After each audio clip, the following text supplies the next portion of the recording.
Welcome to another episode of Finding the Unicorn. I'm joined by my co-host Chris Hawksey today, and also Anthony Wetham from LinkedIn. We're here to talk all things LinkedIn recruiter, projects, Booleans. I'll give Anthony the opportunity to introduce himself. Hi, Anthony. Thanks, Dan. Nice to see you both. Things like that, right? I'm Anthony Wetham. I work for LinkedIn. I've been at LinkedIn for 5 years, and I'm an account director based out of London, working with UK-based or certainly UK-headquartered recruitment teams. Cool. So we'll jump straight in then, Anthony. So you've been at LinkedIn for 5 years? Yeah, that's right. And I guess when you first came into LinkedIn, you probably didn't have much knowledge of the platform and what it can do. That's painfully accurate, Chris. So my background's a little weird and wonderful. So I left university. I joined Michael Page on a grad scheme, did 2 years there, then recruited myself into one of my roles whilst I waited for a slot to come up in the armed forces. I joined the army, going in through Sandhurst. Was in the army for just under 6 years, where I did some weird and wonderful stuff in different parts of the world. Left there with safe in the knowledge that I could manage projects and I could manage people. Therefore, I'd go and be a project manager. Did that for sort of 5 months, and whilst in project management, got a tap on my shoulder from a guy who was a manager at LinkedIn called Ashley Broadhurst, who was my mentor when I was at Michael Page, and went, come and have a look at this. And I went, I'm not sure I want to be involved in recruitment. And he went, okay, go and do your research and come back to me. So I sort of went back, tail between my legs the next day, going, I'm really interested in what I understand is a fairly large tech firm, and kind of understanding what I could do there, but I don't understand the platform, the tool, how you make money, because as far as I can see, you're a free tool, and all the rest of it. So yeah, I came in with minimal level of understanding. And in terms of Boolean, because Boolean's always the question we always get asked about, it sounds like this kind of black magic. So I guess if you were to describe to someone what is Boolean, how would you describe it in maybe 2-3 sentences? So Boolean is a type of coding, in essence, in its most simplistic form. So it uses and, or, and not. So you would create what's referred to as a Boolean string of, for example, saying, I want to find project managers, not recruiters. And very simply, that Boolean string would be in inverted commas, project managers in capital letters, not, and then in inverted commas again, recruiter. And it would just search through a database. So Boolean is a form of coding used to search a database. And Dan, obviously, when you first came into the wonderful world of recruitment, I guess Boolean was also an unknown. Is it something that's quite easy to pick up? Can you learn it quite quickly, or is it something you need to have a lot of experience, kind of understanding to therefore implement correctly? You can learn it quite quickly, but like with everything, people like to find their own styles with them, the way they work for their respective markets in the best way. I would say that some people would definitely better with them than others, but be patient, and it's a bit of trial and error with Boolean. Sure, and I guess a very, very broad question to you, Dan, then, because I guess you use Boolean on a regular basis. So if I was to ask you, how does it work? What would be the most simple way of you explaining that? Well, like Anthony said, right? It's a search query made up of ands, ors, nots.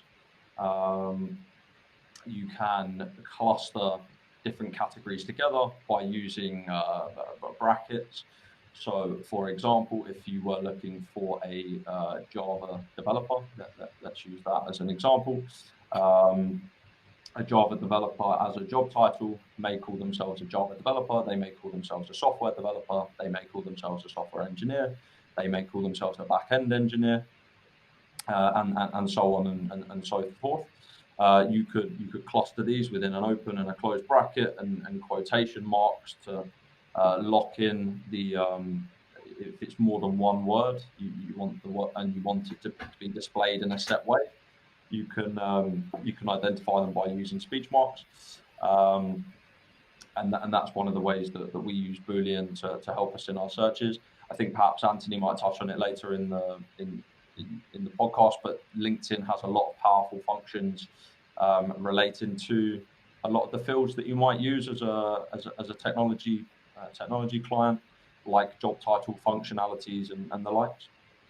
Yeah, and thanks for tuning me up there. I think the look, LinkedIn and LinkedIn Recruiter in particular uses Boolean as our background coding. So we appreciate that not everyone has the mindset that is comfortable with like and not and creating a string. So we use what you're used to using. So we use bubbles. And so you would, in my example of project manager, not recruiter, type in project manager, press enter, it'll go into a bubble. That starts to be, it's in its own Boolean string then. Type recruiter, hit the little no entry sign that's within its now blue bubble. The blue bubble will turn red, that means not. And we just make it more user friendly. So yes, useful to know and understand Boolean.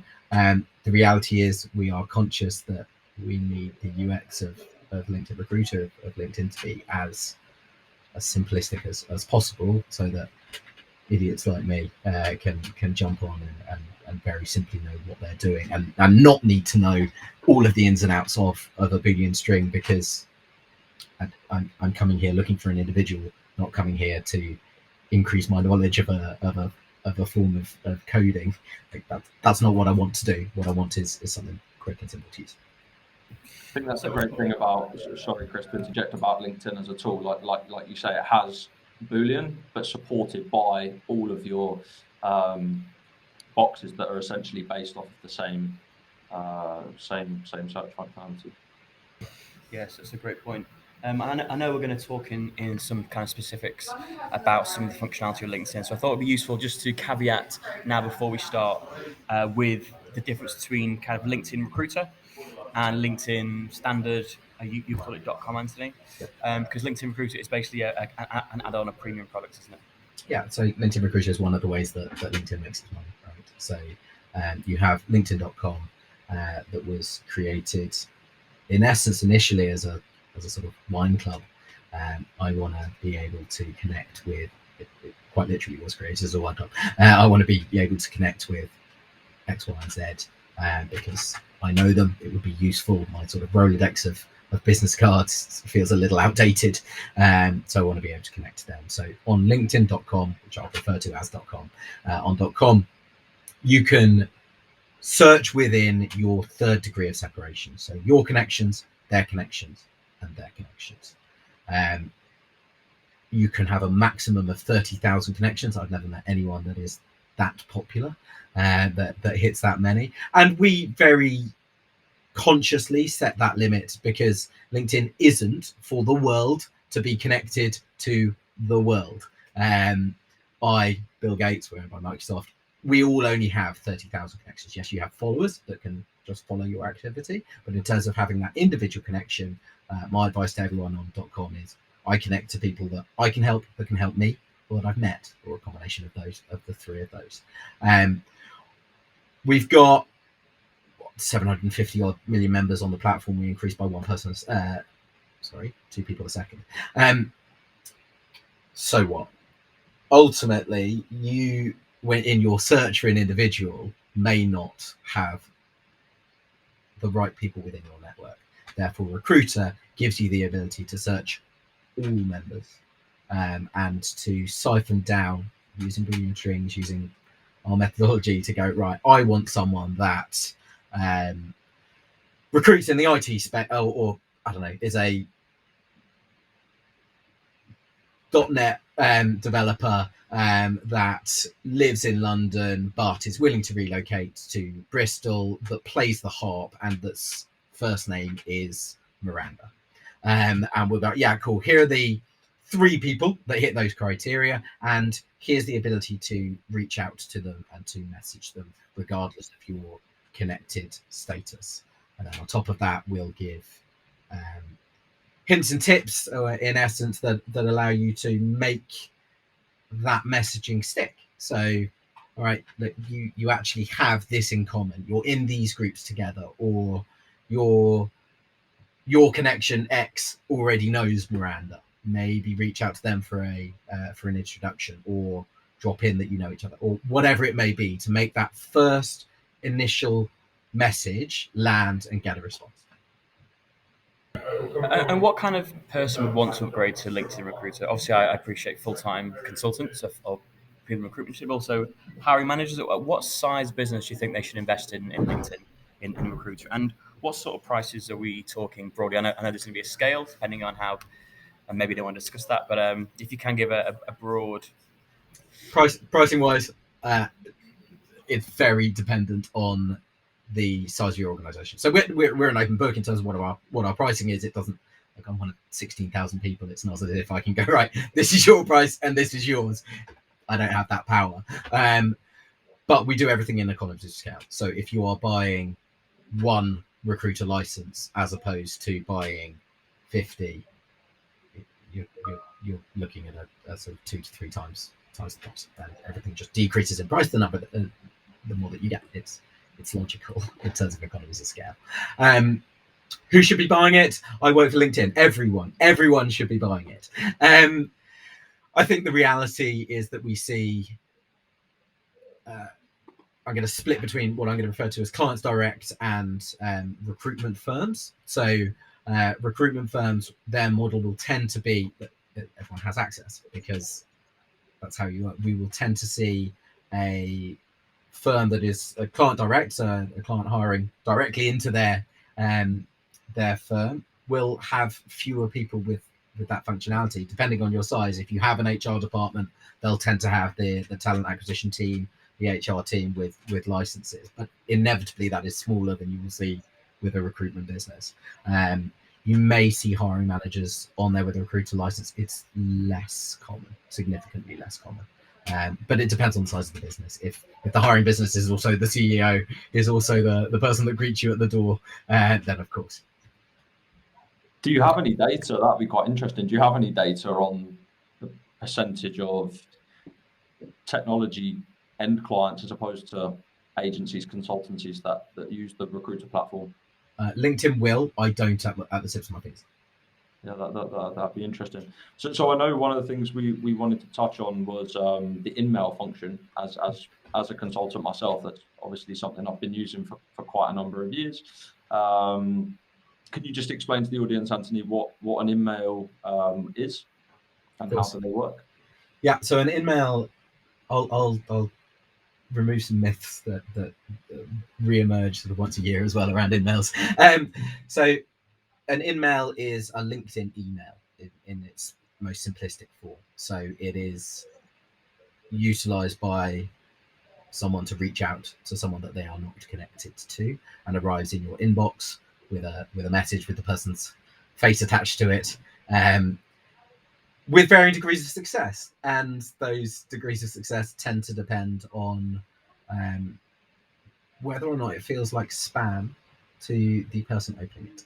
So I will spend a lot of time coaching clients around, if you send me a message that says, Anthony, I've got you the perfect job, I'm probably going to tell you where to go, if I bother to reply to it. Because the reality is that you have no concept of what is interesting to me. So in-mails and successful in-mails tend to pull people into a conversation.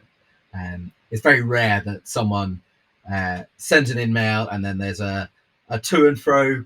I say very rare. I've never seen this. A to and fro conversation purely on in-mails that results in, like, through just that in-mail conversation, results in a job. So the reality is that those in-mails are utilized to get someone into a conversation, face-to-face, phone call, VC, whatever it may be, and to understand more about them, what's going to, and to do either from clients direct, to do that sort of sell of, this is us, this is what we're looking for, this is, like, we want to understand more about you, or from recruiters, which tends to be more along the lines of, like, I want to know what interests you, like on paper or on .com, on the screen, you look right.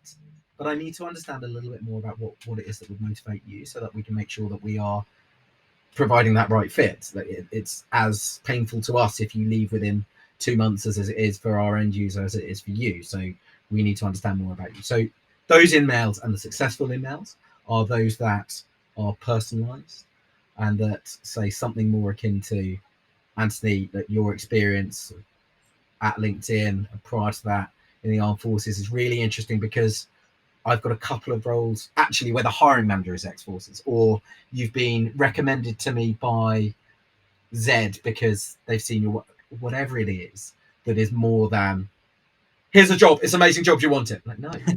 Like, which we see, right? We see time and time again. And my next question was going to be, what are some practical tips you would be given to clients? And you touched on a few there. Personalization, I think, is something that is so important. Like just getting a message that you can clearly see has just been you're one of tens, one of hundreds is almost null and void now. You're wasting your time.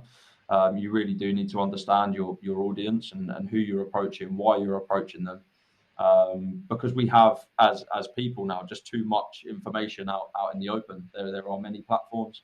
I think what you touched on it earlier, where you used the differentiation between connection and followers. If you look at most of the other platforms we're on, they're follower led, right? So I think the way LinkedIn differentiates itself is that connection is the key difference. Are there any other practical tips you would give clients, Anthony, on the topic of like maximizing email response? Yeah. One of the things we always get asked on, sorry to interrupt there before you gave your great answer, it's about kind of like character length and number of words. That's something we always get asked, is there a science behind it? Or is it more just a case of personalization? Have with either of those words, Chris? I think yes, there's a science. Yes, there's a science, but the science is individual to the person sending and the company and the brand that is sending. So I am more likely to respond to someone that messaged me if they message me from a company that I follow, because I'm more aware of their brand. And I'm more likely to follow a company that I previously applied to. Very little on LinkedIn is done in a vacuum. So the reality being that if you really want the best response, your brand needs to be recognized. How do you make your brand recognized? Well, jobs in front of people.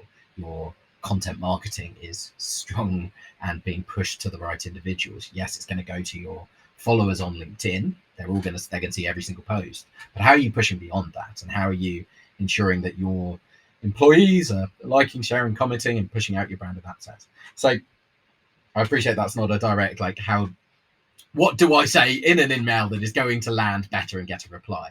But it's the background work that actually recruiters are very good at, that's necessary to increase that engagement. In terms of an individual email, look, remember that the person you're talking to is exactly that, and they are a person, and they are just as likely as you to go, this feels like spam, I'm going to ignore it. So yes, personalization is absolutely key. In terms of length of email is difficult. Remember that most emails are read on a phone. Now, personally, if you send me an email and I've got to scroll twice, I'm insanely dyslexic. I've already forgotten what was on the top of the first scroll. I'm not going to get back to you. If you ask me for my CV, well, I don't have my CV saved to my phone, so it's impossible for me to send it to you in that email in that moment. I'm someone that on my phone, I hate the red bubbles. I'm an iPhone user. I hate red bubbles. They all go. But once they're gone, those notifications are gone, I know I don't need to do anything. So once I've read that email, my red bubble, my red notification has disappeared. I don't have that reminder that there's an action needed, that you're not getting my CV. Also, why should I give you my CV? Don't ask me for something when you have given me nothing. So many times you'll see an email that says, if this isn't of interest to you, then please forward it on to someone that is. Go away. I don't know you. The whole point of this being an email rather than just a message from a connection is I don't know you. So in the same way that a content marketeer will say give and give and give, and ultimately people will then give back, you need to do the same on an email. Remove as much as you can the word I from your message. I think this job opportunity is really exciting. It's great. Like, I don't. Yeah, all right. But the person receiving this, I don't care about you because I don't know you. So rather, like, your experience. Like, obviously, to make a sentence make sense, and needs the word I, then put the word I in. But like, to as much as you can, make it about that individual and make it very clear that if you're messaging me, you're messaging Anthony Wetton, and it's me that you want to talk to, and I am much more likely to respond to you than dear LinkedIn employee. Yeah, cool. I don't need to reply to it. Equally, if you look at for what candidates will say, so and we are in a market at the moment where it is hard to find people. It's back to I worked in recruitment 2008, 2009, so recession time there, and it was a similar, well, not recession, but similar time in terms of difficulty finding candidates, finding good candidates that are willing to move. I will clarify. You can find candidates, finding good candidates willing to take the job. Okay. And those good candidates are being bombarded. They are being bombarded because there are a lot of jobs at the moment. Like, read any job data, FT, everywhere will tell you there are a lot of jobs live at the moment. There are supposedly people looking for jobs as well, but like, okay, well, why aren't they matching it up? Because good candidates don't want to move. Good candidates need persuading, they need mollycoddling, they need a relationship with the person. So reality being is that those that have the greatest success in terms of hiring are pipeline building, and they're not. If I was going back into the world of recruiter and recruitment using the tooling, using LinkedIn tooling, I would be pipelining talent. So I would be talking to people not about this role, but talking about roles, like a role. What would interest you in the future? Let me be candidate driven, so that when you then get a job on, you're able to say, oh, perfect, that's exactly what candidate X has been looking for. And we've already had these conversations. I've already covered off a lot of like why they might get brought back to their client and everything else on that side. The danger that people fall in, and sort of the worst emails that we see would be like a job description. Like, do you want this job? Because the answer is binary. Like, world of tech, right? So the answer is ones and zeros. So it's more likely to be a zero than it is for you to get it absolutely spot on. So Broadswicking Statements. Remember that you're talking to a person, and make it personal to them, and keep it relatively short with few asks. Because, like, to put it into a story term, like, you're not. I've got a fiance, so I have to be careful with how I phrase it. But I'm not going to walk up to someone in a bar and go like, "Here's my card, give me a call." Like, you wouldn't do that. You would warm up a conversation. Right? If you're interested in talking to someone, you would warm up a conversation. Do the same on your first introductory message online, and remember that your online self should be really similar to your offline self in terms of ability to have that chat. Conscious. Yeah. So something you touched on there, and it's about this idea of a personal brand. And one of the questions we actually got in was, does a hiring manager, an HR director, or a hiring manager or whatever, do they need to build a personal brand using LinkedIn as a great platform? And why is that important? Your why is that important and implies that you agree that yes, of course, they should have a personal brand. Yeah, look, absolutely. Should you have a personal brand? Yes, and for a multitude of reasons. So I'll start with when you join LinkedIn, the day one at LinkedIn, they will tell you you're going to leave LinkedIn. At some point, you're going to leave LinkedIn. And what we want you to do is for your career trajectory to go from this to that at the point that you leave. Right? We want you to go on to bigger and better things. So I'm going to accept that everyone is at some point going to change job, whether it's internally or externally, wherever they sit. So is it important for you personally to have a good brand? Of course it is, like, because people are going to find you on LinkedIn. Like, they'll find you other means. I am not arguing that you can't be found in other methods, but recruiters use LinkedIn to find people. You are easier to find and easier to start a conversation with if you have some branding out there. Like, it's much, when I'm saying personalize a message, well, it's much easier for someone to personalize a message to me that goes, "Oh, hi, Anne, I see you like motorsports. Yeah, cool, okay. I'll chat to you." Than it is if it's no photo, account director, project management, army, recruitment. Like, it's just not much to latch on to. Equally, if we look at it from a employer perspective, I wouldn't buy a pair of trainers without researching it. Pair of trainers. I am not going to go into work for a company that I haven't researched online. I'm going to research that in loads of places. It's not just going to be LinkedIn, right? It'd be naive of me to suggest that it was. But LinkedIn is going to be one of those places, and I'm going to look at the people. And I want to be able to picture myself working with those individuals. I mentioned before, it's as important to everyone involved in a recruitment process that someone sticks there. So if you can give someone a feel of what you're like or what the firm's like online, you're already ticking that box. What I emphasize a lot to people is that you've no idea how many people you've completely missed that never applied because they went on, like, oh, it's soulless. Like, I'm not seeing anything on their company page that tells me what it's actually like to work with. You've no idea because they never even applied. So make yourself as approachable as possible. To put some more data behind that, the most conducted activity on LinkedIn is clicking on someone's face. If you have a face, if you have a picture, you get 3 times the number of responses to invites. It's a person-to-person platform rather than traditional B2B or B2C. It's about individual members' profiles and the background behind it. I couldn't sorry, I just kicked my desk so everything wobbled. I couldn't emphasize more by a small earthquake in the shed that I work from. I couldn't emphasize more the importance of that personal brand. I mean, you touched on loads of great things there, right? I think that's been a mind shift. I've been in the industry for 7 years, and personal brand, particularly over the last 2 or 3, has been something I've seen recruitment companies and the technology world in general adopt a lot more so than previous. It's definitely, for me personally, been a real journey. Trying to I think you said get your online self as close to your real self as possible. I think is so important. You mentioned you're 3 times as likely there to have if you have a photo, you're much more likely to get responses.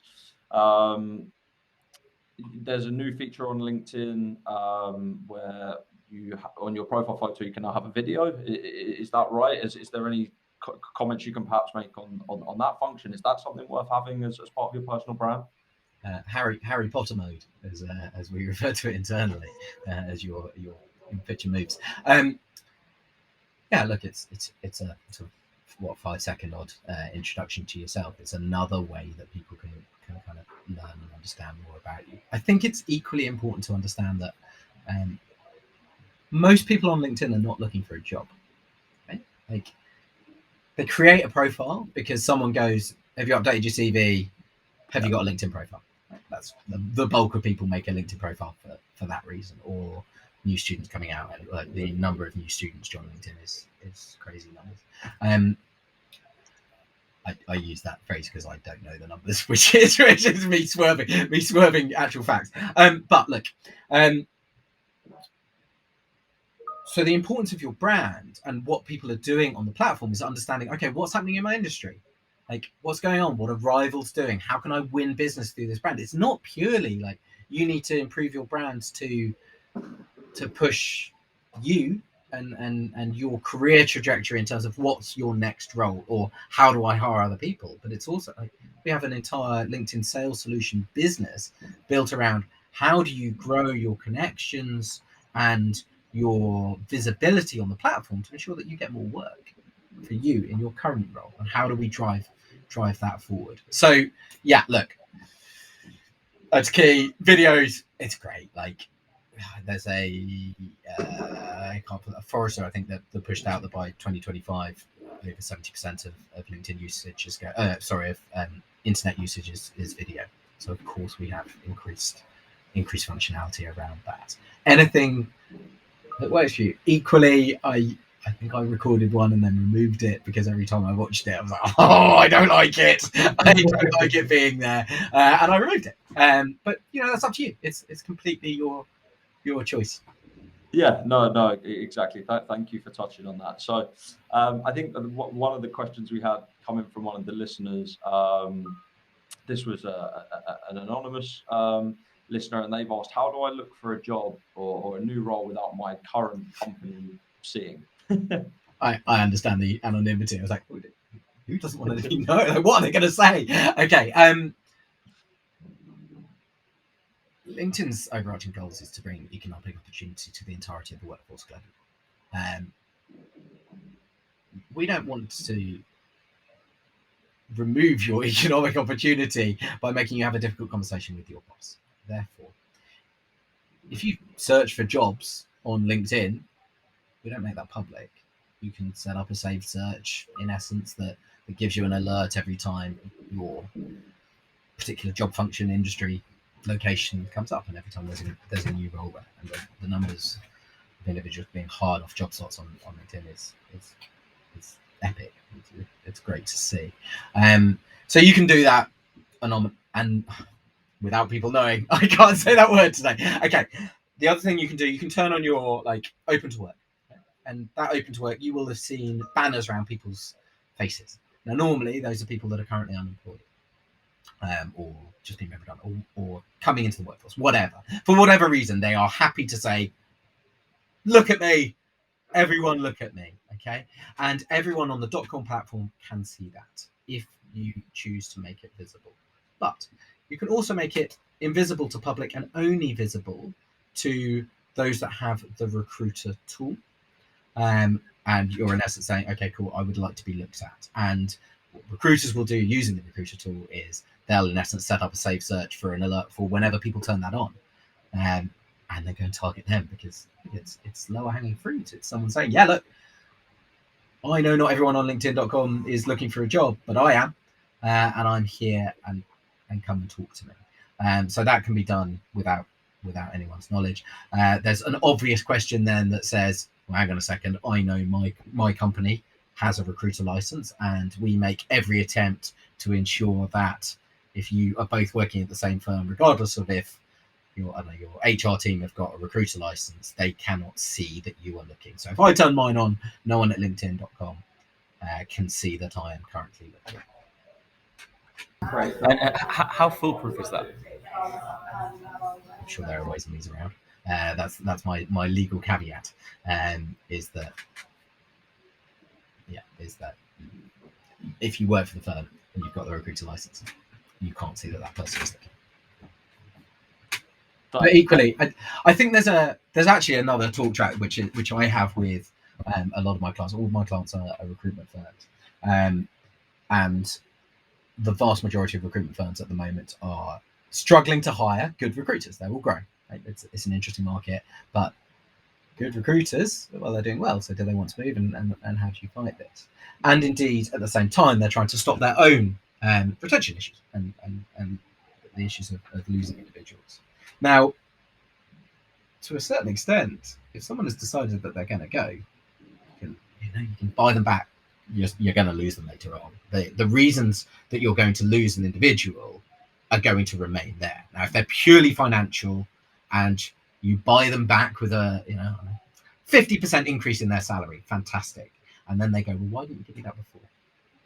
And the reasons for looking, it still remains. So yes, I completely understand why you would want to ensure anonymity when looking for another role. In the same breath, and I appreciate LinkedIn as an anomaly on this, we will openly have conversations about, okay, cool, this is going to be my last year in this job, because I want to move on. And actually, amazing if we're able to change it so that people are happy that they're able to talk around, like, my next play will be either into, well, let's use me as an example. I want to go back into managing a team. So that will either be at LinkedIn or it'll be elsewhere. And my boss, my boss's boss, and all of my team are aware of that. That's what I want to do. So ideally, we get an environment where people are able to have that conversation. Equally, LinkedIn will protect you as much as we can from being public in what you're searching for, if you're not able to have that conversation publicly in your firm. Cool. And one of the things you mentioned there, Anthony, and I apologise for the noise where I am for our listeners, is about setting up alerts. So, something you said, save search. I don't know if you could touch on that very briefly. It's quite a key functionality for a lot of people listening to this. Yeah. So on Recruiter, and Recruiter's where I do my work. You can set up a save. To my mind, it is a waste of time if recruiters are going in daily and just running the same search over and over and over again. You're just going to see the same people, and the search is returning 30,000 people. How on earth do you know where to start? So rather save your searches, and we will tell you when someone new now hits those criteria. So in essence, you've thrown out a net, and whenever someone that now hits those criteria swims into that net, so they change their location, their job title, or that they're now open to opportunities, whatever it may be, open to work, then you'll get an alert, and you'll get an alert to that. On the sort of member side, on the person looking for a job, very simply, you just when you're looking for a job, you go in, you fill in the criteria, and you click save this search, and it's going to give you alerts every time something appears there. And equally, those jobs we're going to chase you around the platform. If we know you're looking for a job, it's going to appear in your feed. If you allow us to do so, we're going to send it to you in an email whenever there are new jobs and everything else. But obviously, you can tailor how much we talk to you and how much we send to you. Cool, Dan, I'm going to pass over to you to finish off with us the questions from our listeners, just so I'm aware how noisy it is in the office. Yeah, sure, that's absolutely fine. Just looking at the questions, I think another one that had come up from Carolyn, one of our listeners, she's a head of research group. This is a question we get asked all the time, actually, so a good one. How do I find candidates that perhaps have unusual job titles, or job titles that can mean different things within different companies? So, it's such a bad question. We don't dictate what job title someone gives. Right? We can't. But we will, when someone starts typing a job title, give them drop downs. So we always will try and bucket people in useful, easily searchable buckets. Right? If you're a CEO and you decide to call yourself Chief Stamp Clicker, it becomes harder. Okay, and that becomes harder for us to do. But there are a couple of workarounds. So these workarounds aren't on .com. They're only in Recruiter, and obviously there are going to be benefits to Recruiter. But in Recruiter, when you start typing out a job title, let's take an example where software engineer, maybe senior software engineer somewhere else, maybe an associate elsewhere, or what. Like there are sort of levels of different software engineer or different ways of wording it. Now we appreciate that, we understand that, and we list them. So if you type in software engineer, we're going to list another 69 job titles that you can also choose whether or not you have in there. So for ease, for your example, Dan, rather than your listeners, if they have different job titles for different firms, but they're all broadly similar, then you search on that. If you're searching for someone, if you're trying to find those that don't have obvious job titles and LinkedIn doesn't even recognize them, then stop searching under job titles and let's start searching under their skills and their interests and firms that they've worked for in the past. So rather than going after the three chief stamp clickers that exist out there, like realistically, we should be looking at the types of industries that they sit in and just bring everything down by, okay, their skill set is managing P&L or whatever it may be. And however you can filter that down. But you sadly are going to have to be as imaginative as they are in terms of thinking through, okay, well, what skills may they have listed? And one of the great things for recruiters, hiring managers to remember is stop searching on what you would put in and start thinking about what might an individual put in terms of how might they construct. As a brief example on that, everyone at LinkedIn will code themselves up as internet for our industry. So if you're looking for a CFO or the CFO at LinkedIn, you're going to have to put internet, industry, finance as function. If you're not searching under CFO and LinkedIn, which is probably where I start. But not everyone would do that. It's equally logical that someone at another large internet firm might code themselves up as, well, my industry is finance. So you need to think through that as well and use those other terms and combinations in your construct on your searching. And that's where good recruiters become great, because they stop doing like, okay, my brain would do this, and start going, how can I use the psychology of an individual and what someone might put in? How do I run a there's an amazing bit of tech in there, which is find what people like. In honesty, if you put someone in front of me that's ex-recruitment, ex-armed forces, I would interview them. Sadly, we look in the mirror when hiring quite a lot, and like, okay, I understand the journey that person has gone through, and they've gone through something similar. So we give you the ability that goes, okay, you're looking for, like, let's discount job titles, but let's go for like they've worked at this sort of firm, and then this sort of firm, and then this, and in this industry. Let's surface these people towards you. It goes back to the in-mails, like, okay, play to their psychology, flatter people, and they're going to listen. Great, Anthony. Thank you for that. And I guess the flip side of that coin is, as when you're creating your profile on LinkedIn, make sure you're putting those skills on your profile, right? You could have the job title that perhaps matches, but make sure you're advertising those skills as much as possible and your interests and these kind of things.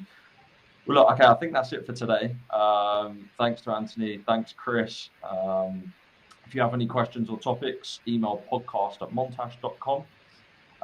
See you for our next published show on Tuesday. Thank you. Thanks, guys.